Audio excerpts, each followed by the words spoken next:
ಎಲ್ರಿಗೂ ನಮಸ್ಕಾರ. ಮತ್ತೊಂದು ವಿಶೇಷವಾದಂತಹ ಮಾಹಿತಿಯೊಂದಿಗೆ ನಿಮ್ಮ ಜೊತೆಗೆ ಇವತ್ತು ನಾನು ಈ ಒಂದು ವಿಚಾರವನ್ನು ನಿಮಗೆ ಯಾರೂ ಹೇಳಿರಲ್ಲ, ಅಷ್ಟು ಸೀಕ್ರೆಟ್ ಒಂದು ಪರಿಹಾರವನ್ನು ತಿಳಿಸ್ಕೊಡ್ತಾ ಇದ್ದೀನಿ. ಯಾರು ವಿಡಿಯೋನ ಸ್ಕಿಪ್ ಮಾಡದೆ ನೋಡಿ.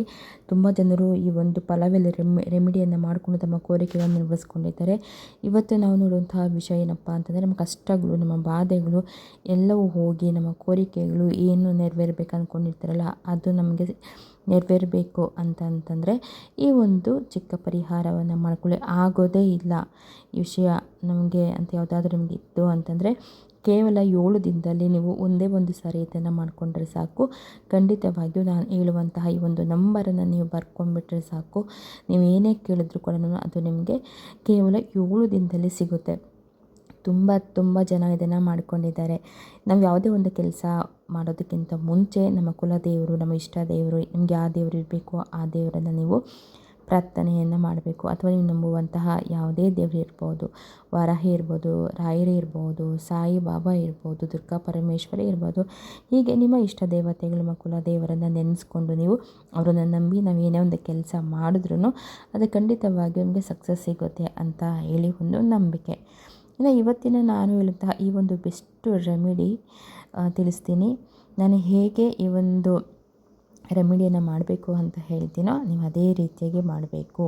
ಆ ರೀತಿಯಾಗಿ ನೀವು ಕರೆಕ್ಟಾಗಿ ಮಾಡಿದ್ರಿ ಅಂತಂದರೆ ಖಂಡಿತವಾಗಿ ಹೇಳ್ತೀನಿ, ನಿಮ್ಮ ಕೋರಿಕೆ ಏನೇ ಆಗಿರ್ಬೋದು, ಕೆಲಸ ಆಗಿರ್ಬೋದು, ನನ್ನ ವಿಚಾರ ಯಾವುದೇ ಆಗಿರಲಿ, ಅದನ್ನು ನೀವು ಈ ರೀತಿ ಮಾಡಿ ನೋಡಿ. ಈ ರೀತಿಯಾಗಿರ್ತಕ್ಕಂತಹ ತುಂಬ ಶುದ್ಧವಾಗಿ ಚೆನ್ನಾಗಿರ್ತಕ್ಕಂತಹ ಒಂದು ಪಲಾವ್ ಎಲೆಯನ್ನು ತಗೊಳ್ಬೇಕು. ಎಲ್ಲೂ ಹರಿದೋಗಿರಬಾರ್ದು, ಎಲ್ಲೂ ತೂತುಗಳು ಬಿದ್ದಿರಬಾರ್ದು, ಎಲ್ಲದು ಮುಕ್ಕು ಹೋಗಿರಬಾರ್ದು. ನೀಟಾಗಿರ್ತಕ್ಕಂತಹ ಪಲಾವ್ ಎಲೆ ಅಥವಾ ಬಿರಿಯಾನಿ ಎಲೆ ಅಂತ ನಾವು ಏನು ಕರಿತೀವಿ, ಇದನ್ನು ತಗೊಳ್ಬೇಕು. ಇದು ತುಂಬಾ ಶಕ್ತಿಶಾಲಿಯಾದಂತಹ ಒಂದು ರೆಮಿಡಿ. ಇದನ್ನು ನಾನು ಹೇಳೋ ರೀತಿ ಈ ಒಂದು ನಂಬರ್ನ ನೀವು ಬರೆದು ಸುಟ್ಟು ಬಿಟ್ರಿ ಅಂತಂದರೆ ನೀವು ಏನು ಅಂದ್ಕೊಂಡಿರ್ತೀರ ಅದು ಶೀಘ್ರವಾಗಿ ನೆರೆದು ಬಿಡುತ್ತೆ. ವಿಡಿಯೋನ ಕೊನೆವರೆಗೂ ನೋಡಿ. ಈ ವಿಡಿಯೋ ನಿಮಗೆ ಸ್ವಲ್ಪ ಇಷ್ಟ ಆಯಿತು ಅಂತಂದರೆ ಚಿಕ್ಕ ಲೈಕ್ ಮಾಡಿ. ಹಾಗೆ ಹೊಸದಾಗಿ ಯಾರಾದರೂ ನನ್ನ ಚಾನಲ್ ನೋಡ್ತಾ ಇದ್ದರೆ ಸಬ್ಸ್ಕ್ರೈಬ್ ಮಾಡ್ಕೊಳ್ಳಿ. ಜೈ ವಾರಾಹಿ ಅಂತ ಕಮೆಂಟ್ ಮಾಡಿ, ಅಥವಾ ನಿಮ್ಮ ಇಷ್ಟ ದೇವತೆ ಯಾರಿದ್ದಾರೋ ಅವರ ಹೆಸರನ್ನು ಕಮೆಂಟ್ ಬಾಕ್ಸಲ್ಲಿ ತಿಳಿಸಿ. ಈ ಪಲಾವ್ ಎಲೆ ಎಲ್ಲರಿಗೂ ಗೊತ್ತಿರೋದೇ ಅಲ್ವಾ, ಅದರ ಬೆಲೆ ಏನು ಅಂತ ಪ್ರತಿಯೊಬ್ಬರಿಗೂ ಗೊತ್ತಿದ್ದು. ದೃಷ್ಟಿ ದೋಷಕ್ಕೆ, ನೆಗೆಟಿವ್ ಎನರ್ಜಿ ಹೋಗೋದಕ್ಕೆ, ಕೆಲವೊಂದು ವಿಶೇಷವಾದಂತಹ ದೊಡ್ಡ ಕೋರಿಕೆಗಳನ್ನು ನೆರವೇರಿಸಿಕೊಳ್ಳೋದಕ್ಕೋಸ್ಕರ ಇದನ್ನು ಬಳಸ್ತಾ ಇರ್ತಾರೆ. ಅಷ್ಟೇ ಅಲ್ಲದೆ ಲಕ್ಷ್ಮೀ ದೇವಿಯ ಅನುಗ್ರಹ ಕೂಡ ಇದರಿಂದ ನಮಗೆ ಸಿಗುತ್ತೆ.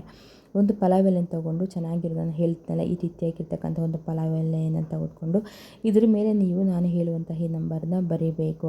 ನಿಮ್ಮ ಕೋರಿಕೆ ಏನಿದೆಯಲ್ಲ, ಏನು ಈ ಕೆಲಸ ಆಗೋದೇ ಇಲ್ಲ ನಮ್ಮ ಕೈಯಲ್ಲಿ, ಅದು ನಮ್ಮ ಕೈ ಸಿಗಲ್ಲ ಬಿಡು ಅಂತ ಅಂದ್ಕೊಂಡಿರ್ತೀರ, ಅಂಥದ್ದು ಯಾವುದಾದ್ರೂ ಒಂದು ಕೋರಿಕೆ ಇದ್ದರೆ ಅಥವಾ ಬೇರೆ ಯಾವುದೇ ಕೋರಿಕೆ ಇದ್ರೂ ಅದನ್ನು ನೀವು ಈ ರೀತಿಯಾಗಿ ಬರೆಯೋದ್ರಿಂದ, ಮತ್ತು ನಾನು ಹೇಳುವಂತಹ ಈ ನಂಬರ್ನ ನೀವು ಈ ರೀತಿಯಾಗಿ ಬರೀರಿ. ಯಾವ ರೀತಿ ಬರೀಬೇಕು ಅಂತಂದರೆ, ಇದಕ್ಕೆ ನೀವು ಗ್ರೀನ್ ಕಲರ್ ಪೆನ್ ತೊಗೊಬೇಕು, ಅಥವಾ ಗ್ರೀನ್ ಕಲರ್ ಸ್ಕೆಚ್ ಪೆನ್ನ ತೊಗೊಳ್ಬೇಕು, ಅಥವಾ ಮಾರ್ಕರ್ ಇದ್ದರೂ ಓಕೆ. ಇದನ್ನು ನೀವು ತೊಗೊಂಡಿಟ್ಕೊಂಡಿರಿ. ಇನ್ನು ಇದನ್ನು ಯಾವ ದಿನ ಬರೀಬೇಕು ಅಂತಂದರೆ, ನೀವು ನೋಡಿ ಅಮಾವಾಸ್ಯೆ ದಿನ ತುಂಬಾ ವಿಶೇಷ, ಅಥವಾ ಮಂಗಳವಾರ ಶುಕ್ರವಾರ ದಿನ ಕೂಡ ನೀವು ಇದನ್ನು ಮಾಡ್ಕೊಳ್ಬಹುದು. ಇನ್ನು ಯಾವ ಟೈಮಿಗೆ ಮಾಡಬೇಕಪ್ಪ ಅಂತಂದರೆ, ರಾತ್ರಿ 8 ಅಥವಾ 9 ಗಂಟೆ ನಂತರ ನೀವು ಇದನ್ನು ಮಾಡೋದು ತುಂಬಾ ಒಳ್ಳೆಯದು. ಇನ್ನು ಯಾವ ನಂಬರ್ ಬರೀಬೇಕು, ಹೇಗೆ ಬರೀಬೇಕು ಅಂತಂದರೆ, ನಾನು ನಿಮಗೆ ಸ್ಕ್ರೀನ್ ಮೇಲೆ ತೋರಿಸ್ತೀನಿ ನೋಡಿ. ಈ ರೀತಿಯಾಗಿ ನೀವು ಪಲಾವ್ ಎಲೆ ಮೇಲೆ ನಂಬರ್ನ ಬರೀಬೇಕು ನೋಡಿ. ಈ ನಂಬರ್ನ ಬರೀಬೇಕು 6060601111 ಅಂತ ಬರೆದು ಕೆಳಗಡೆ 3 ಚುಕ್ಕೆಗಳಿಡಬೇಕು. ನಂತರ ಒಂದು ಗೆರೆಯನ್ನು ಹಾಕಬೇಕು. ನಂತರ 2 ಚುಕ್ಕೆಯನ್ನು ಇಟ್ಟು ಪಲಾವ್ ಎಲೆ ಕೊನೆ ಇರುತ್ತಲ್ಲ ಅದರಲ್ಲಿ ಕೂಡ ಒಂದು ಗ್ರೀನ್ ಡಾಟನ್ನು ಇಡಬೇಕು. ನಾನು ಯಾವ ಥರ ತೋರಿಸ್ತೀನಿ ನೋಡಿ ಅದೇ ಥರನೇ ನೀವು ಬರೀಬೇಕು. ಅದರಲ್ಲೂ ನೀವು ಹಸಿರು ಪೆನ್ನಲ್ಲಿ ಇದನ್ನು ಬರೀಬೇಕು. ನಿಮ್ಮ ಕಷ್ಟಗಳೇನಿದೆ, ನಿಮ್ಮ ಬಾಧೆಗಳೇನಿದೆ ಅದನ್ನೆಲ್ಲ ಹೇಳಿಕೊಂಡು ನೀವು ಅದನ್ನ ಬರೀಬೇಕು. ಇದು ನೀವು ಒಂದು ಸರಿ ಬರೆದ್ರಿ ಅಂತಂದರೆ 7 ದಿನದಲ್ಲಿ ನಿಮ್ಮ ಕೋರಿಕೆ ಏನಿದೆ ಅದು ನೆರವೇರುತ್ತೆ. ಇನ್ನು ಪಲಾವ್ ಎಲೆ ಮುಂದೆ ಈ ರೀತಿ ಬರೆದ್ರಿ. ಇನ್ನು ಹಿಂದೆ ಏನು ಬರೀಬೇಕಪ್ಪ ಅಂತಂದರೆ, ನಿಮ್ಮ ಕೋರಿಕೆ ಏನಿದೆಯಲ್ಲ ಅದನ್ನು ಹಿಂದೆಗಡೆ ಬರೀಬೇಕು. ಅದರಲ್ಲೂ ನೀವೇನಂತಂದರೆ ಒಂದೇ ಒಂದು ನಿಮ್ಮ ಕೋರಿಕೆಯನ್ನು ಮಾತ್ರ ಬರ್ಕೊಳ್ಬೇಕು, ಒಂದಕ್ಕಿಂತ ಹೆಚ್ಚು ಬರೆಯೋಂಗಿಲ್ಲ. ಮುಂದೆ ಏನು ಮಾಡ್ತೀರಾ, ನಂಬರ್ ಬರೀತೀರಾ. ಹಿಂದೆ ಏನು ಮಾಡ್ತೀರಾ, ನಿಮ್ಮ ಕೋರಿಕೆ ಏನಿದೆ ಅದು ಒಂದನ್ನು ಮಾತ್ರ ಬರೀತೀರಾ. ಹಣಕಾಸು ಸಮಸ್ಯೆ ಅಥವಾ ಸಾಲ ಬಾಧೆ, ಅಥವಾ ನಿಮಗೆ ಇಷ್ಟಪಟ್ಟಂತಹ ಕೆಲಸ ಸಿಗಬೇಕು, ನೀವು ಇಂಟರ್ವ್ಯೂಗೆ ಹೋಗಿರ್ತೀರಾ, ಕೆಲಸ ಸಿಗಬೇಕು ಅಂತಂದರೆ ಆ ಕೆಲಸ ನಿಮಗೆ ಬರಲೇಬೇಕು ಅಂತಂದರೆ ಅದನ್ನು ಕೂಡ ಬರೀರಿ. ಅದೆಲ್ಲ ಬರೆದು ನೀವು ಏನು ಮಾಡಬೇಕಪ್ಪ ಅಂತಂದರೆ ಸುಡೋದಕ್ಕಿಂತ ಮುಂಚೆ ನಿಮ್ಮ ದೇವ್ರ ಮನೆಯಲ್ಲಿ ದೇವ್ರ ಮುಂದೆ ಕೂತ್ಕೊಂಡು ನಿಮ್ಮ ಇಷ್ಟ ದೇವತೆಗಳನ್ನು ಎಲ್ಲನೂ ನಿಮ್ಮ ಕುಲ ದೇವತೆನೆಲ್ಲನೂ ನೆನೆಸ್ಕೊಂಡು ಒಂದು 5 ನಿಮಿಷ ದೇವ್ರ ಮುಂದೆ ಕೂತ್ಕೊಂಡು ನಿಮ್ಮ ಕೋರಿಕೆ ಏನಿದೆಯೋ ಅದನ್ನೆಲ್ಲ ಹೇಳಿಕೊಂಡು ಈ ಕೆಲಸ ಇನ್ನು ಆಗಿದೆ ಅಂತಲೇ ಮನಸ್ಸಲ್ಲಿ ಅಂದ್ಕೊಬೇಕು. ಇನ್ನು ನಾನು ಏನು ಈ ಕೋರಿಕೆ ನಾನು ಅಂದ್ಕೊಂಡು ಬರೆದಿದ್ದೀನೋ ಇದು 100% ಸಕ್ಸಸ್ ಆಗಿದೆ. ಇದರಿಂದ ನನಗೆ ಯಾವ ಸಮಸ್ಯೆನೂ ಬರೋದಿಲ್ಲ.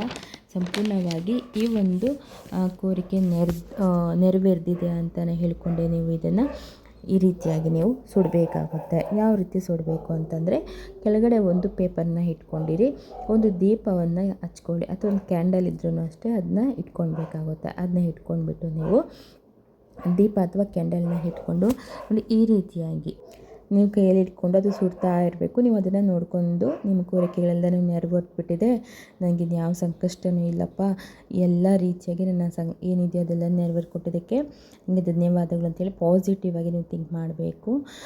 ಈ ರೀತಿಯಾಗಿ ಸುಟ್ಟು ನಂತರ ಏನು ಮಾಡಬೇಕು ಅಂತಂದರೆ ಅದು ಬೂದಿ ಇರುತ್ತಲ್ಲ ಅದನ್ನ ತೊಗೊಂಬಂದು ಹೊರಗಡೆ ಹೂಬಿಡಿ, ಗಾಳಿಗೆ ಅದನ್ನು ತೂರಿಬಿಡಿ ಅಷ್ಟೇ. ಒಂದು ಒಳ್ಳೆ ಪಾಸಿಟಿವ್ ಆಗಿ ನನ್ನ ಕಷ್ಟಗಳೆಲ್ಲ ಕಳೆದಿತ್ತು, ನಾನು ಅಂದ್ಕೊಂಡಿದ್ದೆಲ್ಲ ನೆರವೇರ್ತಿದೆ ಅಂತ ಹೇಳಿ ಅಂದ್ಕೊಂಡು ನೀವು ಇದನ್ನು ಮಾಡಬೇಕು. ರಾತ್ರಿ 8 ಅಥವಾ 9 ಗಂಟೆ ನಂತರ ಇದನ್ನು ಮಾಡಿ, ಖಂಡಿತವಾಗಿ ಸಕ್ಸಸ್ಫುಲ್ ಆಗುತ್ತೆ. ಇದನ್ನು ರೆಮಿಡಿ ಖಂಡಿತವಾಗಿ ನಾನು ಮಾಡಿದ್ದೀನಿ, ಅದಕ್ಕೋಸ್ಕರ ನಿಮಗೂ ಕೂಡ ತಿಳಿಸ್ತಾ ಇದ್ದೀನಿ. ಮತ್ತೊಂದು ವಿಶೇಷವಾದಂತಹ ಮಾಹಿತಿ ಉಳಿದೊಂದಿಗೆ ಸಿಗ್ತೇನೆ. ಎಲ್ಲರಿಗೂ ಧನ್ಯವಾದಗಳು. ಎಲ್ಲರಿಗೂ ಒಳ್ಳೆಯದಾಗಲಿ.